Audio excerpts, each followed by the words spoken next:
നിങ്ങൾ മറ്റുള്ളവരുടെ സ്ഥലത്ത് പോയിട്ട് ചൂഷണത്തിൽ അകപ്പെട്ട് നിങ്ങളുടെ പണവും സമയവും സമ്പത്തും എല്ലാം നഷ്ടപ്പെട്ട് നിങ്ങൾ അയ്യടാന്ന് പറയുന്ന ഒരു അവസ്ഥ നിങ്ങൾക്ക് ഉണ്ടാകും. അതിൽ നിന്ന് രക്ഷ കിട്ടാൻ വേണ്ടി മാത്രമാണ് ഞാൻ ഇങ്ങനെയുള്ള കാര്യങ്ങൾ പറയുന്നത്.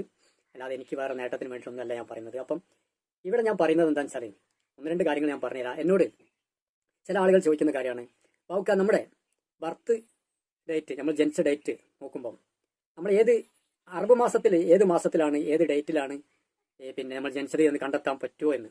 അപ്പോൾ പല ആളുകൾക്കും ഞാൻ പറഞ്ഞു കൊടുക്കാറുണ്ട് നോക്കിയിട്ട്. പക്ഷേ എനിക്ക് സമയമില്ലാത്തതിൻ്റെ പേരിൽ പല ആളുകൾക്കും പറഞ്ഞു കൊടുക്കാൻ എനിക്ക് സാധിക്കാറില്ല. കാരണം അവർ വിളിച്ചിട്ട് ഫോണിൽ കൂടി വിളിച്ചിട്ട് പറയും, ഞാൻ ഇന്ന ഡേറ്റിനാണ് ജനിച്ചത്, പക്ഷെ അത് പിന്നെ അറബ് മാസത്തിലാണ്, ആ അറബ് മാസത്തിൽ ഏതാണ് അതിൻ്റെ തീയതി എന്നൊക്കെ ചോദിക്കും. അപ്പോൾ എനിക്ക് ഒറ്റ നോട്ടത്തിൽ പറയാൻ പറ്റില്ല. കാരണം എന്താ വെച്ചാൽ നമ്മളത് സെർച്ച് ചെയ്ത് നോക്കണം. അപ്പോൾ അതുകൊണ്ട് ഞാൻ ചില ആളുകൾക്ക് നോക്കിയിട്ട് പറഞ്ഞു കൊടുക്കലുണ്ട്, ചില ആളുകൾക്ക് പറഞ്ഞു കൊടുക്കാൻ പറ്റലില്ല. അപ്പോൾ അതുകൊണ്ട് ആ ഒരു സംശയം തീർക്കാൻ വേണ്ടിയിട്ടാണ് ഞാൻ ഇവിടെ പറയുന്നത്. നിങ്ങൾക്ക് തന്നെ ഇത് നോക്കി കണ്ടെത്താം, അതിന് ഒരു ബുദ്ധിമുട്ടുമില്ല. മൊബൈൽ കയ്യിലുണ്ടെങ്കിൽ വളരെ എളുപ്പം ചെയ്യാൻ പറ്റും.